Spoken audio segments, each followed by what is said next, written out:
I am Larric, and I am proud to be able to bring you the first 5 cards we've seen from Heroes of Skyrim, expansion dedicated to the glory of the North, because Skyrim is for the Nords, and I am a Nord, as are many of the cards we will be showing you today. I'm very excited.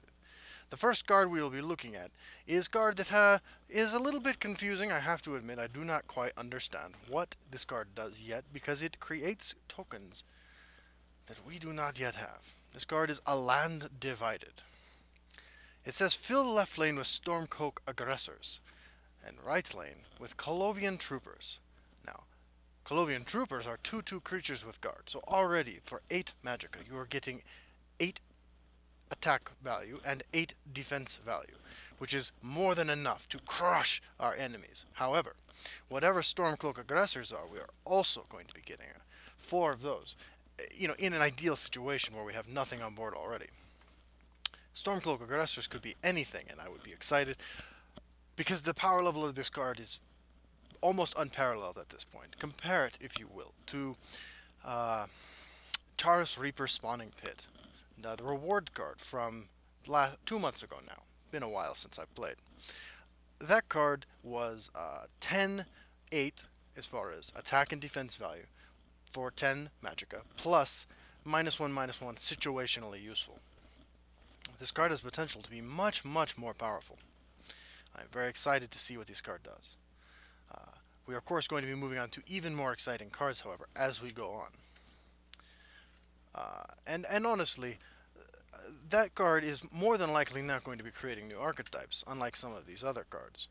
I will now be presenting to you a card that demonstrates power of evil, untrustworthy wizard folk who have recently come and spent quite a bit of time in my lands. I am not a fan of these wizard folks, but they have established school in Winterhold many thousands of years ago and recently have been causing trouble, and we're going to take a look at their witchcraft. For 5 magicka, we have activate 3 uses, reveal 3 random 1-cost actions, and draw 1, then increase the cost of cards this reveals by 1. So the first time you activate this, presumably on turn 5 in Ideal World, you get yourself a 1-cost action card out of a 3 lineup of 3. Kind of like Moment of Clarity, one of my favorite cards. As far as flexibility goes, it's almost unparalleled in this game. Subsequent turns will net you a 2-cost card and a 3-cost card. Now, if you have magical yellow creature that allows you to have unlimited uses of your support cards, you presumably then can go on to get 4-cost, 5-cost, and so on and so forth until maybe you're discovering a land divided, in which case, if you haven't won by sheer value generation, you might be playing your game wrong, and I cannot help you at that point. But College of Winterhold is interesting. It is a unique legendary, so you're only going to be able to fit one of these into a deck. But it's the sort of card, much like Orb of Vermina, which is going to create so much value for you, that you will ultimately be able to grind out control games. Even though it's a 1-cost card, there are some very impactful 1-cost cards in this game. For instance, Blackmail. Discovering Blackmail off of College of Winterhold's first play against a control opponent could easily just completely change the course of the game. I, for one, am very excited to try this card out. It will be a tech choice in control metas, and also a fun card to play in Action Assassin, Speaker Tyrannus Assassin, so on and so forth. Although witchcraft is still heresy, and Talos does not approve. Next, we're going to look at Mighty Dragon Warrior. I am a little scared about this. I have heard tell of the return of dragons in our glorious lands, and I am not excited about prospect of dragon coming through and burning down Lydia and my house. I am more concerned, however, about skeletal dragons who seem to already be dead, in which case there is very little me and my hammer can do to protect, anyone. And this guy, similar to previous card, generates insane amounts of value. You have, first of all, it's worth pointing out, guard on this creature could be very important, both because you want to trigger Last Gasp so it dies and you get more value, but also because the sort of deck that you are going to be using this in, which is a Reanimator playing with your graveyard, is going to take some setup and time, and having guard creature is, of course, very useful when it comes to keeping your opponent from just, killing you. But yes, it is 8 magicka for a 5/5 guard creature. It's when summoned, it gives all creatures in your discard pile +2/+2, which is already pretty interesting. Very new territory. We have not been able to buff cards in graveyard yet. And last gasp, draw a random creature card from your discard pile. This is it says random, but it is not random effect like Distinguished Competition is. It is random effect like you can easily stack this to create what you want by including only cards in your deck that are going to be cards you want to bring back with a +2/+2 bonus. I'm very excited about Skeletal Dragon. I have heard tell that every color in this expansion is going to be getting cards that are dragon cards. And you know, long ago Skyrim was plagued by dragons. And we thought we had defeated them all. Obviously, some slipped through cracks. Maybe they were hiding in troll caves or something. I do not know for sure. But Skeletal Dragon is the first of these revealed dragons, and the fact that all colors are going to get these massive creatures is hopefully going to lead us towards something like a battle cruiser format, where we are all slogging it out with giant warrior beasts, which is the sort of games that I, for one, as Larric, really enjoy. So that is Skeletal Dragon.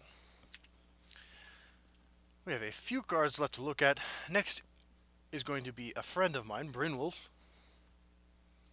And he is coming to us as a 5 magicka 4/4 with Drain, and says when friendly creature pilfers or drains, gain 1 magicka this turn. This, similar to some cards that completed contracts in Fall of Dark Brotherhood expansion, is going to be presenting you with an opportunity to ramp outside of just scout colors. This is also support for the newly popular, at least, Monk Drain deck, because it synergizes with the two most common keywords in that color combination, Pilfer and Drain, by allowing you to ramp out creatures faster. This has interesting synergy with cards like the 1/4, I'm sorry, with Charge, that grants you extra magic, 2 extra magicka when it pilfers every turn, and is going to present you with interesting flexibility when it comes to your curve, and is as a 5 magicka 4/4 with Drain sort of represents the same sort of thing that the previous Dragon card did, in that it's got Drain, so you're not going to just fall over and die while you're trying to do cool things, which is important when you're fighting against, Corsair ships, Supreme Aetromancers, and Orcs, and Battle Mage Prophecy decks. Brynwolf is interesting. It's a unique legendary as well, so you're not going to be guaranteed to see it in every matchup, but it is going to change the way you play when you have it on board, and it is a satisfying play even if you don't have cards to support it at that time. It's playable without the additional text in a pinch, and I think it is a very interesting card, and I really appreciate how they are supporting additional archetypes in the cards revealed so far. That is Brynwolf. Now finally I have Hero of mine.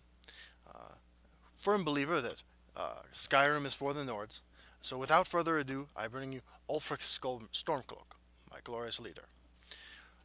Ulfric's Stormcloak is a 5 magicka 6/5 with Breakthrough. Now let's stop right there. Those stats alone make him worthy of inclusion in almost every mid-range deck running red. Now you're only going to have 1 copy of this fellow in your deck, which is fine, because those stats alone, it's like Young Mammoth. Is Young Mammoth good because it has interesting stats? No. Young Mammoth is good because it is a 4/4, 4/3 with Breakthrough. Very aggressive, very overstated card. This is going to fit perfectly into decks like Fantastic Four's Crusader deck, Fantastic Deck by Fantastic Deck creator Justin Larson, who is kind enough to let me use his channel for this video, because first of all, it costs 5 instead of 4, and that deck cannot support any more 4-cost cards. But it's going to be powerful enough that you're going to be able to just beat down your opponent with this card. The additional text, when you play a Shout, draw a random Nord for your deck, well, who knows what that does, because we have not seen any Shout cards so far. Unfortunately, that means we don't quite have a lot of information about this. But it's also worth considering that this could belong in a deck that is running very few Nords. Say perhaps the only Nord in your deck is Eastmarch Crusader. This is going to guarantee you crazy card advantage, because you're going to play a Shout, draw that card, play it, draw an additional card, and you have a 4/2 on the table. There are ways to stack this where you're not just, if your deck is full of Nords, this ability basically reads draw a card, which is good. Drawing cards is the best thing you can do in this game. But if you do not want to just roll the dice every time you play this guy, or play a Shout, you can stack your deck in very specific and interesting ways to make sure that you're getting exactly what you want. This is, right now I cannot think of any combos that are particularly viable with this card, but as we are experiencing explosion of Nord cards. I presume there's going to be more Nords that we might want to look at playing in conjunction with Ulfric Stormcloak, where Ulfric plus Shout represents additional copies of those cards, as far as the likelihood of you obtaining them during a match goes. That is all of the cards that have been revealed so far. I will be, well, you let me know. If you would prefer that I present cards, let me know. If you would prefer Puny Justin, the human, or Imperial probably, presents you these cards, you go ahead and let me know that too in the comments of this video. I, for one, welcome our new Nord Overlords, and we'll see you all on the battlefield. Bye-bye.